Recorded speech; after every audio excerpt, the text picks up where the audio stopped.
Welcome to True Crime Storytime. The channel explores true crime cases, revealing the mysteries behind crimes through each fascinating and dramatic story.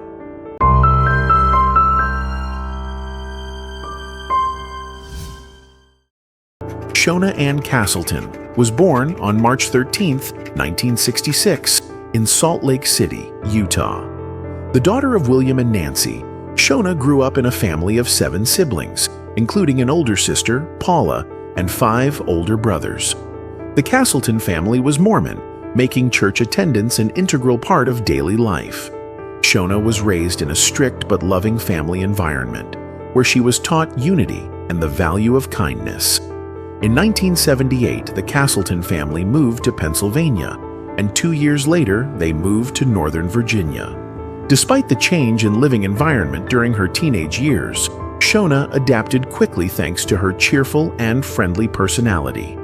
In middle school and later high school, she quickly made friends and became an indispensable part of the student community. With her bright smile and outgoing personality, Shauna always stood out and was loved by those around her. Entering adulthood, Shauna not only possessed a charming appearance, but also brought positive energy to wherever she appeared. She always cared about the people around her, from remembering her colleagues' birthdays and giving them cupcakes, to being willing to help anyone in need. Those characteristics not only made Shauna stand out, but also made her a trusted and beloved friend and colleague. In 1994, Shauna decided to leave her family and move to Las Vegas, Nevada, a city full of energy, suitable for her dynamism and excitement. Initially, she worked at a cosmetics store on 5th Avenue, but Shauna's ambitions did not stop there. She longed to be a part of Vegas's nightlife and quickly found a job as a waitress at a newly opened casino. With her charming looks, warm smile, and attentive service, Shauna quickly won the hearts of customers and colleagues. In 1995, Shauna's life changed when she met George Tiaffay, a Las Vegas firefighter. With his strong appearance, charming smile, and story of dedication to the military, as well as firefighting, George quickly captured Shauna's heart. After a year of dating, they welcomed their first daughter, Madison, into the world. Since then, Shauna has lived happily with her small family, enjoying her role as a mother and trying to balance work and family life. However, Shauna's seemingly perfect marriage began to show cracks after the economic crisis of 2008. George, a loving husband, gradually became controlling and often critical of Shauna. Family tensions grew as Shauna became the main breadwinner, while George felt stressed and lacking in self-confidence. Despite Shauna's attempts to improve the situation by attending marriage counseling, nothing seemed to save their relationship. In April 2012, Shauna decided to leave George and move to an apartment in Summerlin, Nevada. With her usual optimistic attitude, Shauna continued to work hard to build a new life for her and her daughter.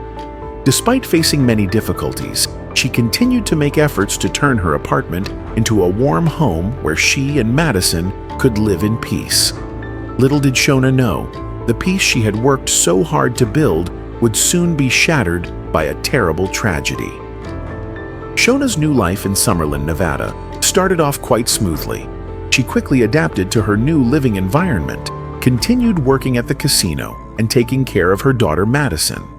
Her apartment was located in a quiet area with a private entrance and garage, providing a sense of security and privacy. However, in September 2012, strange events began to occur, disrupting Shauna's peace.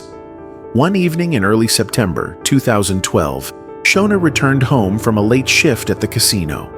Shauna Tiaffay drove home through the quiet of her Summerlin, Nevada neighborhood. The dim lights from the windows of the surrounding apartments made the space eerily quiet. When she stepped into her apartment, Shauna immediately sensed that something was amiss. The room looked neat, with no signs of a typical break-in. However, she noticed that a few items had been disturbed. Drawers were ajar. Small items in the living room were out of place. Without thinking, Shauna rushed into the bedroom. where she kept her most valuable possessions.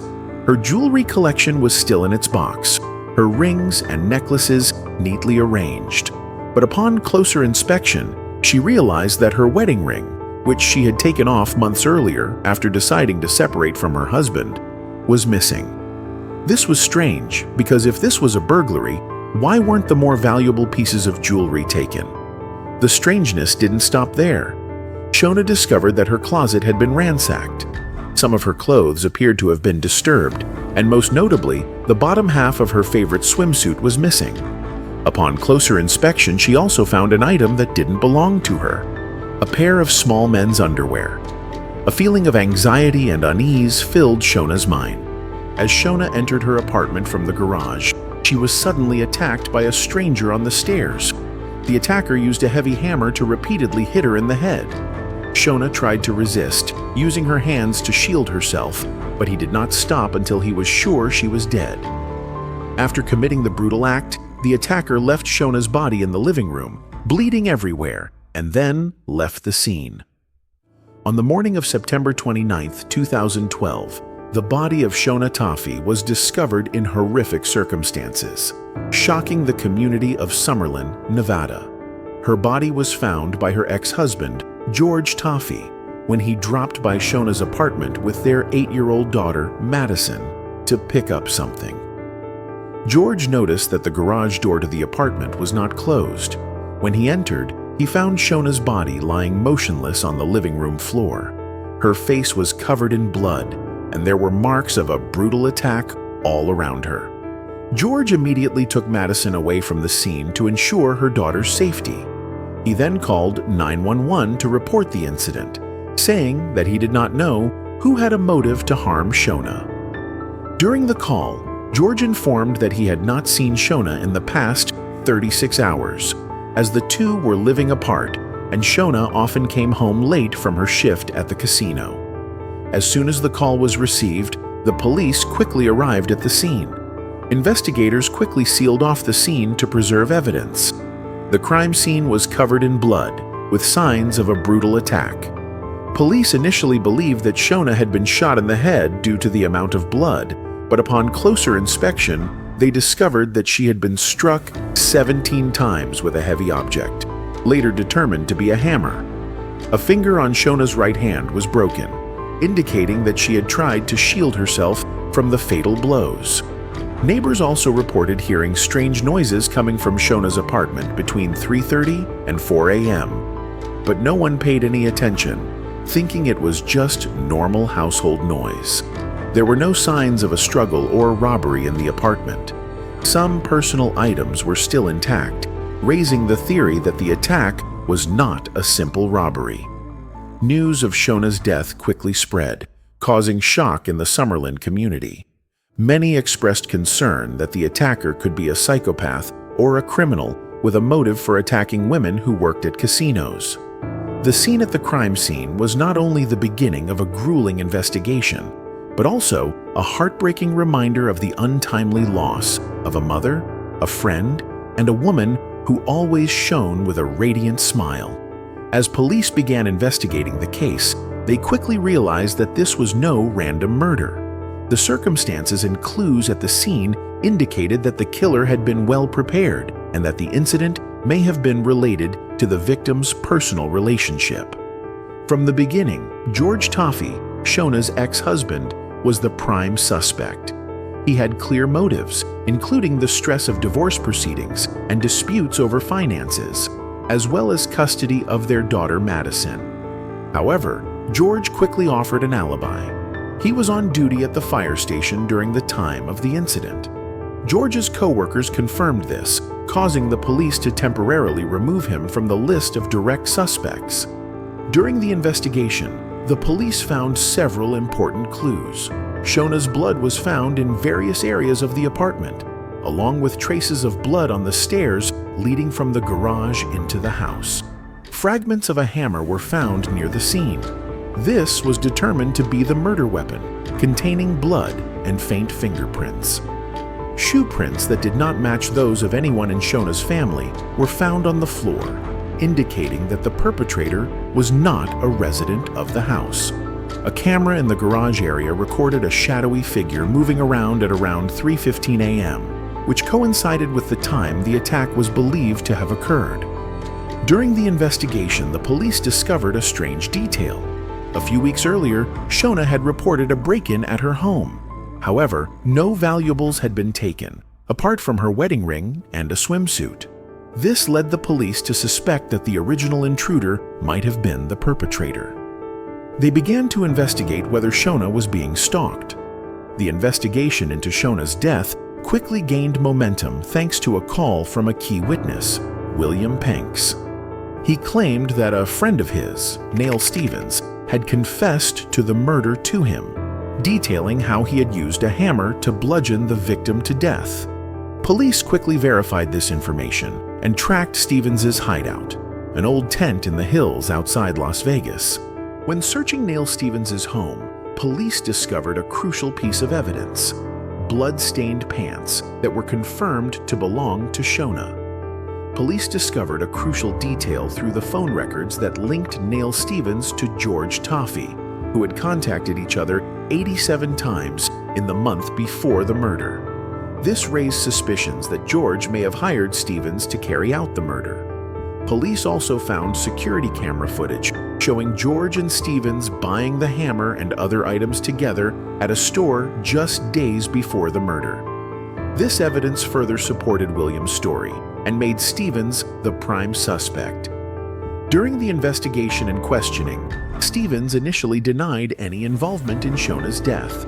But when the police used a special investigative tactic, they allowed Neil Stevens to believe that he could get a lighter sentence if he cooperated. Under pressure, Stevens began to confess. Stevens said that George had paid him $600 to kill Shauna and promised to pay more after receiving her life insurance money. This testimony further strengthened the case against George, as the police initially believed when they named Shauna's ex-husband as the prime suspect. The investigation has uncovered the deep motives and complex relationships between the main characters, shedding light on the reasons for this horrific crime. George Tiaffay and Shauna's marriage was once considered perfect, but financial setbacks and family tensions brought it all crashing down. In 2008, the economic crisis drastically reduced the family's income, leading to constant arguments between the couple. George, once a loving husband, changed completely, becoming controlling and disparaging towards his wife. Shauna was the financial breadwinner of the family while working at the casino, which made George feel threatened. He felt out of control and powerless when he could not fulfill his role as the breadwinner of the family, which gave rise to jealousy and anger. Shauna, with her optimistic and cheerful nature, tried to save the marriage by suggesting marriage counseling, but George did not want to change. Instead, he became increasingly cruel, even humiliating Shauna in front of their daughter Madison. One of the main motivations for George to commit crimes was the dispute over child custody and assets after the divorce. Shauna filed for divorce in early 2012 and proposed to share custody with George. However, George did not agree and wanted to maintain complete control over Madison. He feared that losing custody would mean losing his family and his reputation. In addition, George also faced severe financial pressure. Not only did he lose a large portion of his income after the financial crisis, he also faced a divorce settlement, which added to his anger at Shauna, who he felt had taken everything from him. An unexpected aspect of the investigation was the relationship between George and Neil Stevens, the killer. Stevens was homeless with a history of theft and drug use, but showed no signs of being a violent criminal. George had known Stevens since before he became homeless. When Stevens lost his place to live, George hired him to do odd jobs at home, despite Shauna's objections. Investigators believe George took advantage of Stevens' mental instability to manipulate him. Stevens, who considered George a close friend, would do anything to help someone he admired. According to Stevens' testimony, George often spoke ill of Shauna, describing her as an unworthy wife and the source of all the troubles in his life. These words gradually planted negative thoughts in Stevens' mind, making him believe that helping George get rid of Shauna was the right thing to do. From the repeated phone calls between George and Stevens, the police discovered that the murder plot had been carefully planned for weeks. George not only provided Stevens with detailed information about Shauna's schedule, but also instructed him on how to enter her home without being detected.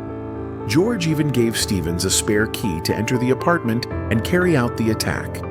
An important incident that occurred before the case was the strange break-in at Shauna's apartment, when only her wedding ring and swimsuit were taken. This was considered a test by Stevens to familiarize himself with the apartment's layout and check the level of security. George was behind this, directing Stevens to ensure the master plan would go smoothly. An important factor in George's motives was Shauna's life insurance policy, worth hundreds of thousands of dollars. George believed that Shauna's death would not only help him gain custody of the children, but would also provide him with a large sum of money to cover his debts.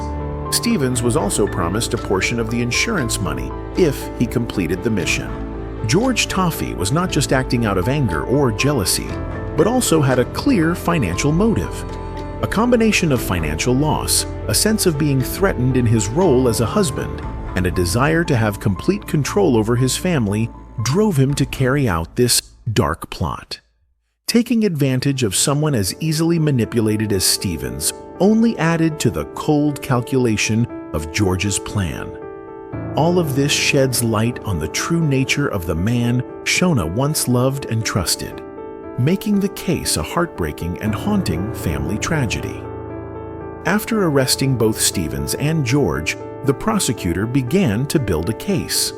With Stevens' testimony and clear physical evidence, the case quickly went to trial. George was charged with serious crimes, including conspiracy to murder, planning, directing, and paying Stevens to commit the crime, first-degree murder, financially motivated and seeking custody of the child. Stevens, meanwhile, pleaded guilty to murder in exchange for not being prosecuted for the death penalty. He agreed to testify against George at trial. The arrest and prosecution of George Tiaffay was a major turning point in the case, not only shocking the Summerlin community, but also causing pain to Shauna's family. They could hardly believe that George, who was Shauna's husband and Madison's father, a man who was considered a model father and husband, could commit such a cruel act. However, they were also relieved to know that the mastermind had been caught and would be held accountable for his actions. This was also a testament to the police's tireless efforts to bring the perpetrator to justice for Shauna and her family. The trial of George Tiaffay and Neil Stevens took place in 2015, attracting great public attention due to the complexity and horror of the case. George Tiaffay, a firefighter who was well known in the community, was charged with the attempted murder of his wife, Shauna Tiaffay. Neil Stevens, a homeless man who had been hired by George to do odd jobs, carried out the murder. After a week of intense deliberation, the jury took 3 days to reach a verdict. George was convicted of attempted murder and first-degree murder and sentenced to life in prison without parole. Neil Stevens, who was the actual perpetrator, was also sentenced to life in prison with a minimum term of 42 years. The verdict was welcomed by Shauna's family, who were devastated by the loss of their loved one, but also relieved that justice had been served. Madison was raised by her maternal family and loved, but the memory of the case remains a scar on her soul. But it also polarizes public opinion. Some of George's supporters still believe he is innocent, believing that Stevens is just a framer who wants to reduce his sentence. The case became a hot topic in the media, not only because of its horror, but also because of the contrast between George's perfect image and his true nature. It shocked the Summerland community and the United States. George Tiaffay, once admired as a model firefighter and devoted father, now became a symbol of betrayal. At the same time, the case is a warning about toxic relationships that can lead to tragedy if not intervened in time. Although Shauna shared about George's change with her friends, no one intervened to help her in a specific way. The case highlights that the most terrible tragedies often happen in the most seemingly ordinary circumstances. Behind the perfect appearance, sometimes there are hidden, terrible secrets. The Shauna Tiaffay case is not only a story of betrayal, but also a powerful reminder of the value of caring, vigilance, and protecting the vulnerable in society. Thank you for watching. Like, share, and subscribe for more true crime stories. Don't forget to hit the notification bell for updates. Your support means a lot to us.